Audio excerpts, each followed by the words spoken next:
नमस्कार दोस्तों, मैं हूं आपका दोस्त संचित। स्वागत करता हूं नॉलेज गेट प्लेटफॉर्म में। आज इस वीडियो में बात करेंगे एचपीएससी पीजीटी कंप्यूटर साइंस की जो वैकेंसीज निकली है, उसमें बहुत सारे डाउट्स और कन्फ्यूजन्स थे। तो मैं बता देता हूं, हम कन्फ्यूजन्स के बारे में पहले बात करेंगे। कुछ लोग को लग रहा है कि शायद जो पहला पेपर है, टीयर 1 जो पेपर है, वो स्किप हो सकता है क्या?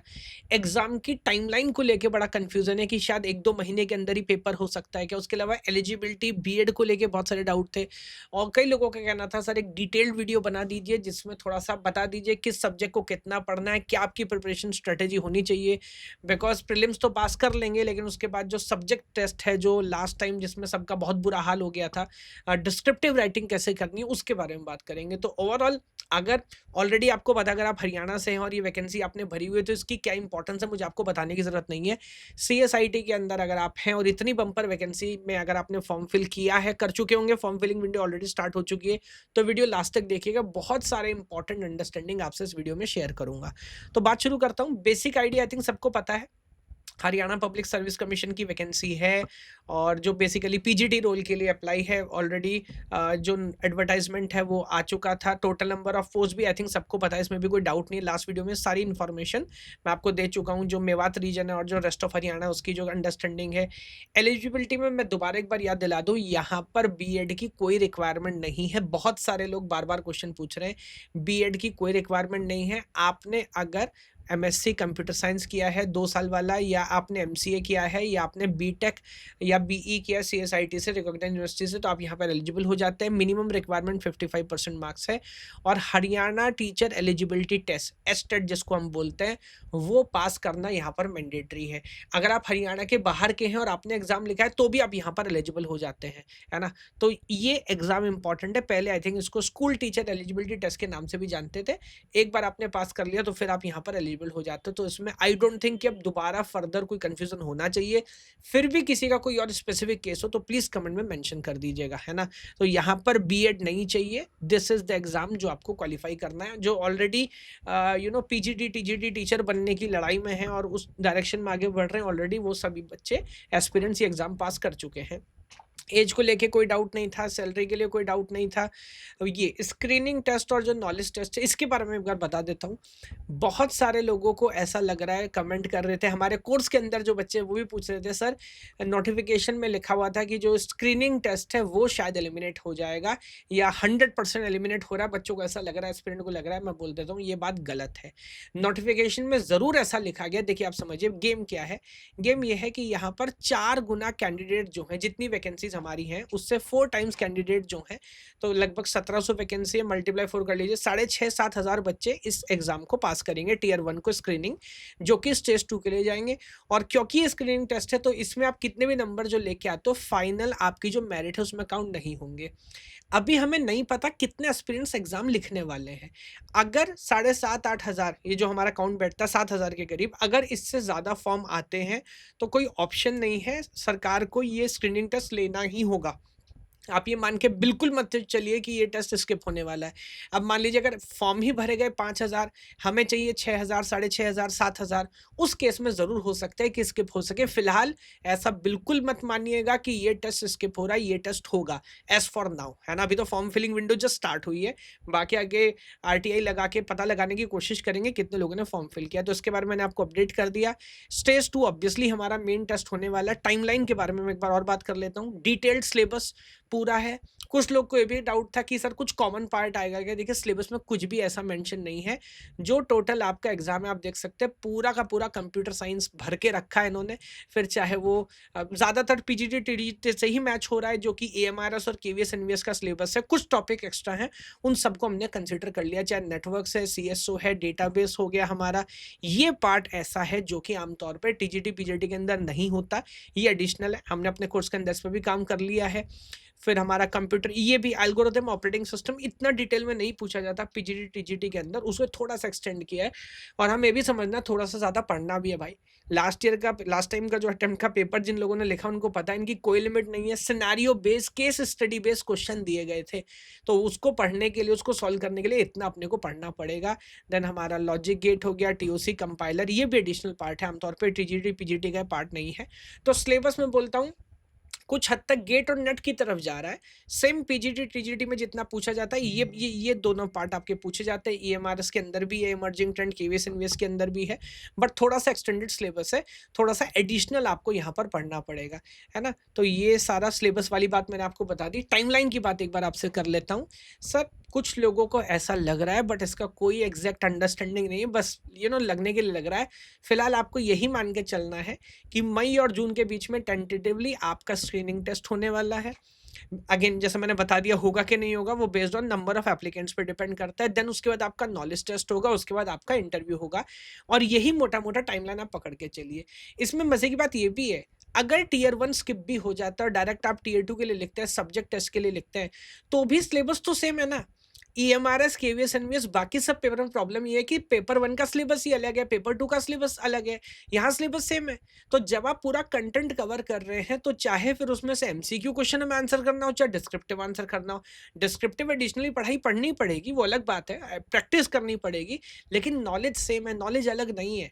तो मेरा ऐसा मानना है, अभी कम से कम 1 महीना आपको ज़बरदस्त तरह से प्रीवियस ईयर क्वेश्चन पे कॉन्संट्रेट करना चाहिए। वो सारा कंटेंट देखना चाहिए जो आपके हिसाब से इम्पोर्टेंट है ना? मैं आगे बताऊँगा हम इस प्रॉब्लम को कैसे सॉल्व कर रहे हैं, so that is my idea. उसके बाद एप्लीकेशन फ़ीस छोड़ देते हैं। ये मैंने एक शेड्यूल अपने हिसाब से डेवलप किया है, इसको आप ध्यान से देख सकते हैं। 105 दिन का ये स्टडी प्लान है, और ओवरऑल में 31 मई तक ये पूरा कंटेंट जो हमारा कोर्स चल रहा है, उसमें भी हम यही शेड्यूल फ़ॉलो कर रहे हैं। बता रहे हैं इसी स्पीड से आपको पढ़ना, और यहाँ पर हमने ध्यान रखा है, हमारी अंडरस्टैंडिंग के हिसाब से कौन से टॉपिक इम्पोर्टेंट है, वहाँ से कितने क्वेश्चंस पूछे जाते हैं, उसी बेस के ऊपर हमने नंबर ऑफ डेज़ एलोकेट किए हैं, है ना? अगर सीरियस हैं और अगर पास करना चाहते हैं, तो सच मानिए इस एग्जामिनेशन के अंदर आपका कंपटीशन सिर्फ अपने आप से है, 110%, क्योंकि नहीं मिलेंगे। पिछली बार देखें ना, मोस्ट ऑफ द वैकेंसीज खाली चली गई, सिर्फ 39 स्टूडेंट जो हैं फाइनली पास कर पाए। आपका कंपटीशन अपने आप से है, जबरदस्त तरह से पढ़ाई करिए, इन डेप्थ जाके पढ़िए, ताकि डिस्क्रिप्टिव क्वेश्चन सिनेरियो बेस्ड पूछ ले, कैसा भी पूछ ले, you must be in the position to answer, फिर चाहे वो हमारा लेवल 1 है या लेवल 2 है। तो जो जो सिलेबस में चीज़ें मेंशन्ड है, उसी के हिसाब से पूरा कोर्स भी हमने बना दिया है। कोर्स हमारा शानदार तरह से चल रहा है, और उसी शेड्यूल में मैंने आपको भी यहाँ पर डिस्कस कर दिया, इस डिटेलिंग में आपको पढ़ना है ना? बाकी मैं अगेन आपको बता दूँ, कट ऑफ्स अलग-अलग जा सकते हैं। हमारे पास गोल स्लाइडर है, जिसके बेस पे आप ये तय कर सकते हो कि अभी मेरे पास टाइम कम है, पहले मुझे सिर्फ इम्पोर्टेंट टॉपिक पढ़ना है। इम्पोर्टेंट कैसे पता लगेगा? डेटा बताएगा सर। इस पूरी कैटेगरी के अंदर चाहे केंद्रीय विद्यालय, नवोदय विद्यालय, ईएमआरएस, हरियाणा हो गया, बीपीएससी हो गया, जितने भी प्रीवियस ईयर क्वेश्चन हमारे पास है, राजस्थान है, यूपी है, उन सबके हिसाब से हमने इम्पोर्टेंट टॉपिक की लिस्ट जनरेट किया। हमने नहीं कि हमारे एआई सिस्टम ने की है बेसिकली, है ना? तो उसमें कोई बायसिंग हो, उसकी कोई चांस नहीं है। तो आप जैसे-जैसे आगे बढ़ते जाएँगे, हम आपको लेस इम्पोर्टेंट टॉपिक बाद में पढ़ाते हैं, इम्पोर्टेंट टॉपिक पहले पढ़ाते हैं। दूसरी बात, सिर्फ पढ़ते जा रहे, प्रॉब्लम सॉल्विंग नहीं कर रहे, ट्रस्ट मी सिलेक्शन नहीं होगा, दिमाग नहीं खुलेगा। तो हमारे पास टीचिंग कैटेगरी के जितने पेपर हैं, सबका प्रीवियस ईयर क्वेश्चन है। पे स्ट्रैटेजी आप पूछ रहे थे मुझसे, स्ट्रैटेजी ये है सर, रोड मैप ये है, पहले 1 डेढ़ महीने ये सारे 1,500-2 हज़ार प्रीवियस ईयर क्वेश्चन सॉल्व कर लीजिए सिलेबस से, ताकि चीज़ आपके दिमाग में बैठ जाए। हमारे प्लेटफ़ॉर्म में गेट के सारे क्वेश्चन है, नेट के सारे क्वेश्चन है, टीचिंग कैटेगरी के सारे क्वेश्चन है, क्योंकि मैं फिर से बोल रहा हूँ, अगर आप सिर्फ टीजीटी, पीजीटी को स्टैंडर्ड मान के चल रहे हैं, आप सब जानते हैं एचपीएससी का पेपर उससे टफ आता है, डिस्क्रिप्टिव नहीं कर पाएंगे इस नॉलेज के बेस में। थोड़ा बहुत गेट लेवल की और नेट लेवल की अंडरस्टैंडिंग होनी चाहिए, और उनके क्वेश्चन अगर इंडिया में किसी के पास है, तो वो हमारे पास है, सबके वीडियो सॉल्यूशंस हैं, याद रखिएगा। और मैंने ऑलरेडी आपको बता दिया, मैपिंग हम जनरेट कर लेते हैं बेस्ड ऑन कितने क्वेश्चन कहाँ से पूछे गए हैं, कहाँ फोकस होना चाहिए। एस्पिरेंट की प्रॉब्लम पढ़ना नहीं है, पढ़ तो वो लेगा, उसके पास गाइडेंस नहीं है। यूट्यूब आप खोल के देखिए, कुछ कुछ कहानी सुना रहा है, कोई कोई कहानी सुना रहा है। यहाँ पर ये डेटाबेस कहानी है, ये मैंने नहीं लिखी है, ये एआई सिस्टम ने लिखी है। बेस्ड ऑन किस टॉपिक से हिस्टोरिकली कितने क्वेश्चन पूछे गए हैं, वही पैटर्न हर बार रिपीट होते रहते हैं। तो ये हमने पूरे हॉटस्पॉट सिलेबस के बना दिए हैं। उसके बाद मैं सर कैसा कर रहा हूँ कोर्स के अंदर, लीडर बोर्ड लगातार एआई सिस्टम आपका मेंटेन करता है, कितने क्वेश्चन आप सॉल्व कर रहे हैं, बातें बना रहे हैं कि सॉल्व भी कर रहे हैं। उसके होता है ना, बच्चे मुझसे बात कर रहे हैं, एस्पिरेंट सर तैयार तो हमारा है, अब बस ये बताइए डिस्क्रिप्टिव कैसे। भाई तुमको लग रहा है तुम्हारा तैयार, अभी तैयार है नहीं, बहुत पढ़ने की जरूरत है ना? तो चाहे कंसिस्टेंसी हो, डेली प्लेटफॉर्म पे आ रहे कि नहीं आ रहे, चाहे कितने वीडियोस आपने देखे, कितने टेस्ट लिखे, उन सब के बेस पे एक लीडर बोर्ड जनरेट होता है, और फिर आपको पता लगेगा बैच में आपकी सिचुएशन आखिर चल का रही है। क्योंकि मेरे पास नॉर्मल एस्पिरेंट्स कम होते हैं, मेरे पास सीरियस एस्पिरेंट्स ज़्यादा है, जिनको सच में पता है अटेम्प्ट की क्या वैल्यू है और जिनको सच में पता है सीरियस गाइडेंस चाहिए इस पेपर को पास करने के लिए। तो अगर हमारे बैच में आप अपनी रैंक मेंटेन करके चल रहे हो तो मान के चलो एचपीएससी पीजीटी कंप्यूटर साइंस के अंदर आपका सिलेक्शन हो रहा है। उसके बाद एग्जाम रेडीनेस, जैसे एग्जाम पास में आएगा हम टेस्ट सीरीज लॉन्च करते हैं जहां पर पूरे mock test, full length mock test, descriptive objective दोनों based on level of exam, चाहे वो टीयर 1 है या टीयर 2 है। उसके अलावा मॉड्यूल लेवल पे टेस्ट, सब्जेक्ट लेवल पे टेस्ट, वो सारी चीज़ हम यहाँ पर प्लान करके चल रहे हैं। बाकी एआई कम्युनिटी हमारे पास यहाँ पर है। आप जो बच्चा अच्छा पढ़ रहा है आप उसको जाके फॉलो कर सकते हो, उसको डायरेक्ट मैसेज कर सकते हो, प्लेटफॉर्म के अंदर अपने चैटिंग ग्रुप्स बना सकते हो। सबसे इंपॉर्टेंट एनवायरनमेंट, जब तक सही लोगों के बीच में नहीं बैठोगे तब तक सिलेक्शन नहीं होगा आपका।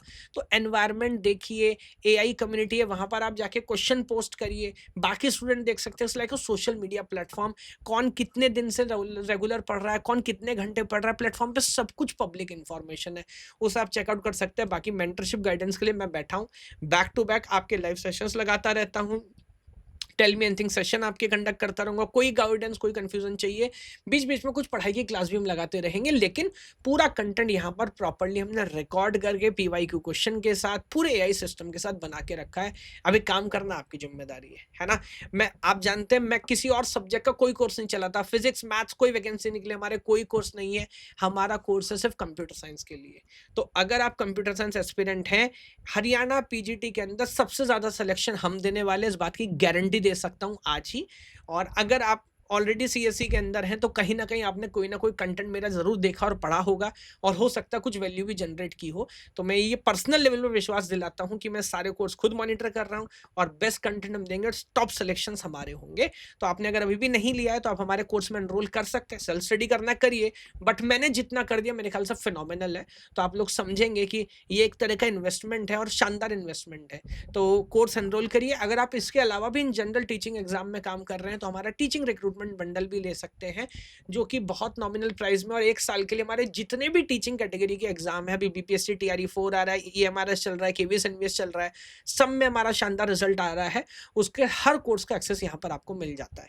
तो इस वीडियो में इतना ही। आई थिंक जो रोड मैप मेरे को बताना था मैंने आपको रोड मैप बना दिया है ना। That is a road map, इस हिसाब से चलना है। मैं दोबारा याद दिला रहा हूँ, अभी डिस्क्रिप्टिव लिखने के बारे में मुझे लगता है अभी जल्दबाजी है। पहले 1 महीना आपको पहले सारा कंटेंट कवर करना चाहिए, सारे क्वेश्चन सॉल्व करने चाहिए। 1,500 से 2,000 क्वेश्चन में प्लेटफॉर्म में ऐड कर दिए हैं। जब वो क्वेश्चन सॉल्व कर लोगे, सारी वीडियो देख लोगे, एक अंडरस्टैंडिंग बन जाएगी। सारे नोट्स हम यहाँ पर दे रहे हैं, डिस्क्रिप्टिव कैसे लिखना है उसके साथ दे रहे हैं। उसके बाद हमारा एआई पोर्टल है जहां पर आप फोटो क्लिक करेंगे, अपना डिस्क्रिप्टिव आंसर डालेंगे, हमारा सिस्टम आपको बताएगा कि इसमें भी क्या सुधार की जरूरत है।